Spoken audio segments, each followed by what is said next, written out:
भारतीय राजनीति में एक बार फिर से बयानबाजी का मुद्दा गर्मा गया है। लोकसभा में नेता प्रतिपक्ष राहुल गांधी द्वारा कॉम्प्रोमाइज प्रधानमंत्री कहे जाने वाले बयान पर अब राजनीतिक प्रतिक्रियाएं सामने आ रही हैं। इसी कड़ी में शिवसेना यूबीटी के सांसद संजय राउत ने दिल्ली में मीडिया से बातचीत में कहा कि राहुल गांधी के पास विश्व भर से ऐसी जानकारी सामने आती है जिसका मोदी सरकार सामना करने से डरती है। लोकसभा स्पीकर के खिलाफ अविश्वास प्रस्ताव और ईरान इजराइल युद्ध पर संजय राउत ने और क्या कुछ कहा, आइए आपको सुनाते हैं। दोन्ही विषय महत्त्वाचे आहेत। एकतर लोकसभा अध्यक्ष ओम बिर्ला यांच्या विरोधात जो प्रस्ताव आलेला आहे त्याच्यावर तर चर्चा होईलच, पण सध्या हिंदुस्थान एका भयंकर संकटातून जातो। युद्ध जरी इराण, इस्रायल, अमेरिका आणि अन्य राष्ट्रातलं असलं तरी त्याच्या ज्वाळा ज्या आहेत या भारतापर्यंत पोहोचल्या। या सगळ्याचा फटका महागाई, पेट्रोल डिझेलच्या किमतीचा भडका, रोजगार, आपली कृषी उत्पन्न जी इथून त्याची आपण निर्यात करतो अनेक देशात ती ठिकठिकाणच्या बंदरावर अडकून पडलेली आहे। शेतकऱ्यांचं नुकसान आणि भारताची नक्की भूमिका याच्यामध्ये काय आहे या जागतिक घडामोडीमध्ये, ज्या मध्य आशियामध्ये, मिडल ईस्टमध्ये युद्ध भडकलेलं आहे त्याच्यामध्ये भारताची भूमिका, प्रधानमंत्र्यांची भूमिका नक्की काय आहे हे समजून घ्यायचा या देशाला अधिकार आहे आणि त्याच्यावर चर्चा ही देशाच्या संसदेमध्ये व्हायला हवी। त्यात विरोधी पक्षाचं काही चुकतं असं वाटत नाही, पण सरकारला कोणत्याही राष्ट्रीय सुरक्षेच्या मुद्द्यावर देशात चर्चाच घडू द्यायची नाही। ही जी भीती आहे ही राहुल गांधींची भीती आहे, कारण राहुल गांधीकडे भारताचं आंतरराष्ट्रीय धोरण, भारत करत असलेल्या गुप्त तडजोडी या संदर्भात अत्यंत महत्त्वाची माहिती त्यांच्या हातामध्ये असते आणि राहुल गांधी जेव्हा बोलतात, जे प्रश्न उपस्थित करतात, जी माहिती देतात त्याच्यावर भाजप सरकारकडे उत्तर देण्याची कोणतीही तयारी नसते। सर, जयशंकर यांनी काल स्पष्टीकरण पुणे दिलं। त्यांनी असं म्हटलं की आम्ही शांततेच्या बाजूने आहोत, पण ती शांतता नेमकी कुठली हे स्पष्ट बघा। ही शांतता जर ते म्हणत असतील तर त्याला शिवसेनेच्या भाषेत व हिंदू हृदय सम्राट बाळासाहेब ठाकरे यांच्या भाषेत षंडांची शांतता म्हणतात। षंड हा शब्द पार्लमेंटरी नाही, त्याच्यावर ते उगाच तुम्ही त्या फुलाबिला दाखवू नका। याला षंडांची शांतता म्हणतात। युद्ध भारताच्या सीमेवर आलेलं आहे। भारताच्या सागरी हद्दीमध्ये अमेरिकेने हल्ला करून इराणचे एक जहाज बुडवलं, 100वर नौसैनिक मारलेले आहेत। स्वतः मोदी हे युद्धाच्या आधी 2 दिवस इस्रायलला जाऊन आले।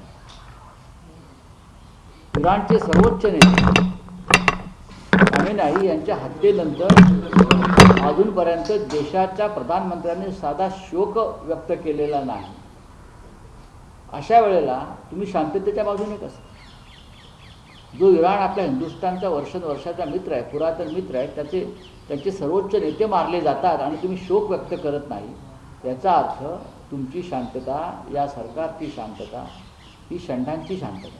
एप्स्टाईन फाईलमुळे डोनाल्ड ट्रम्प हे सगळं करतायत असा आरोप अमेरिकेमध्ये होतोय, तर याबद्दल तुमचं काय म्हणणं आहे? नाही, तेच कारण भारतात सुद्धा आहे गप्प राहण्याचं।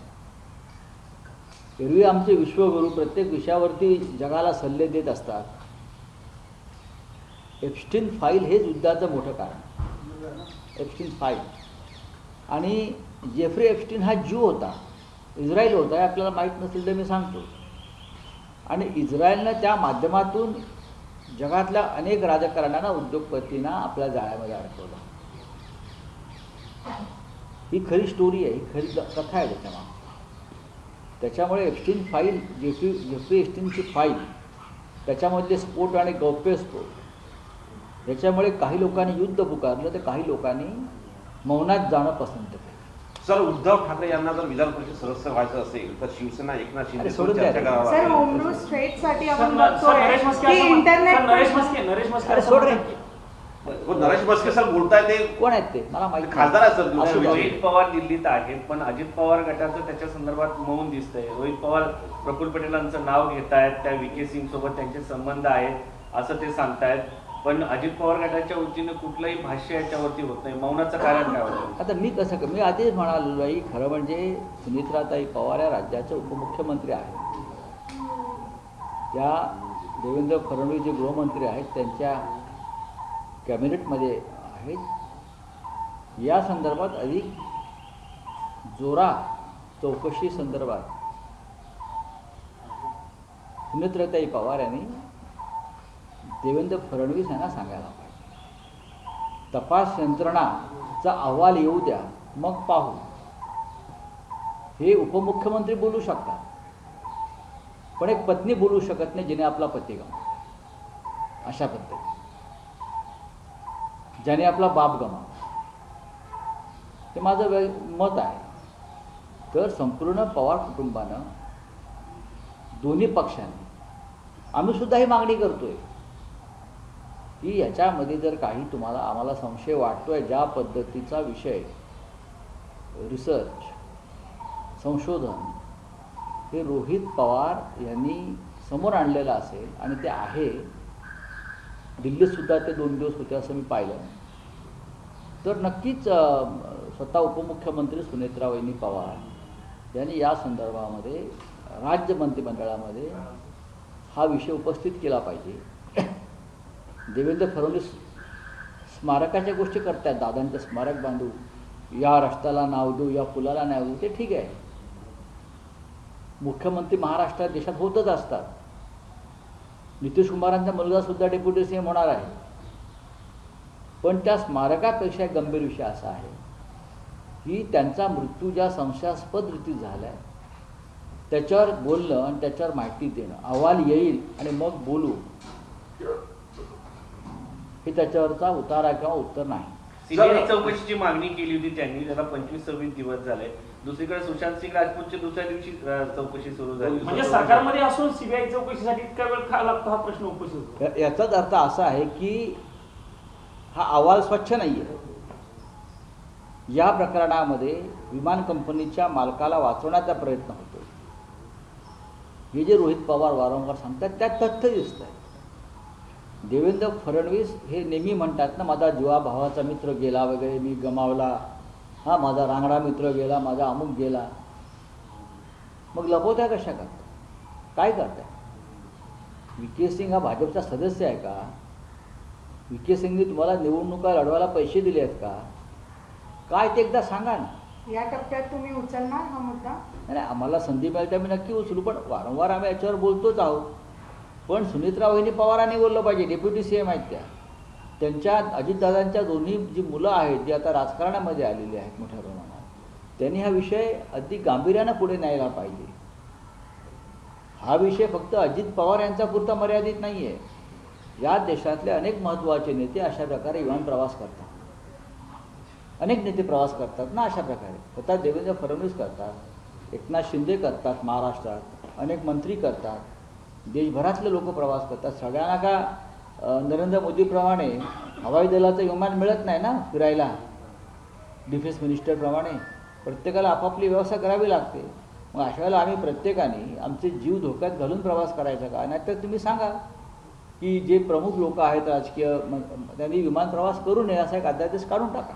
असं ज्ञानेश कुमार यांच्या विरोधामध्ये अविश्वास प्रस्ताव आणण्याची तयारी करून काँग्रेस करते, कसं बघताय याकडे? कसं बघतोय म्हणजे काय? चांगल्या नजरेने बघतो. आम्ही या देशाचं वाटोळं करण्याचं काम ज्या 4 संविधानिक संस्थांनी केलेलं आहे त्याच्यामध्ये मोदींचे भारतरत्न, अमित शहांचे भारतरत्न ज्ञानेश कुमार यांचा फार मोठा वाटा आहे ना. ते काल कलकत्त्याला उतरले, कलकत्ता विमानतळावरती उतरून एखाद्या ॲक्टर आणि एखाद्या नेत्याप्रमाणे जनतेला असे हात करत गेले. बाहेर कोण त्यांना पाहायला आलं होतं? फोटो पहा ना. हे चुनाव आयोग, हां, अरे बसा गाडीत आणि कामाला निघून जा.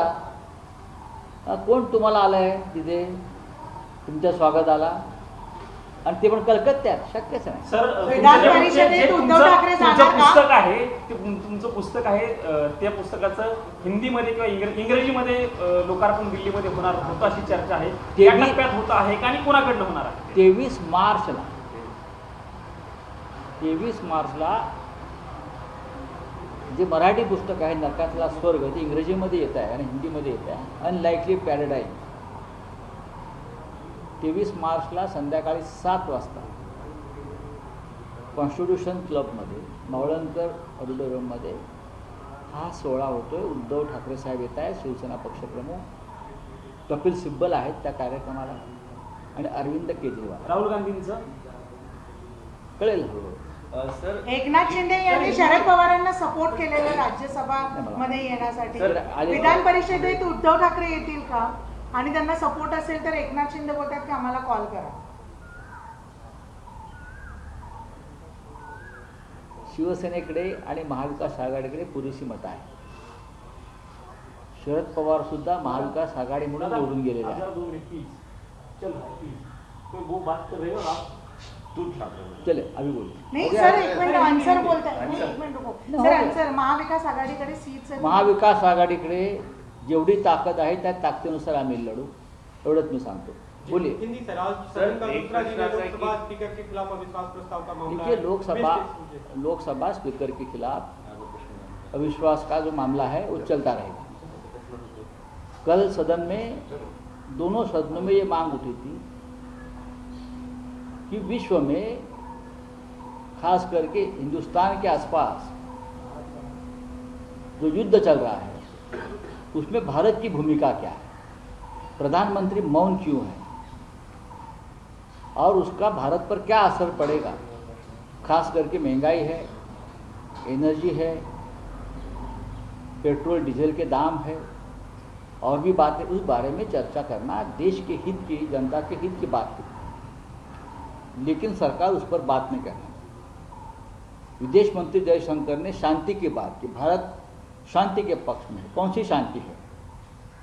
हाँ, आसपास पूरी आग लगी है भारत के आसपास, ईरान से लेकर इजराइल तक, अफगानिस्तान, पाकिस्तान, आग ही आग, आग का धुआं भारत में आया है और आप शांति की बात करते हो.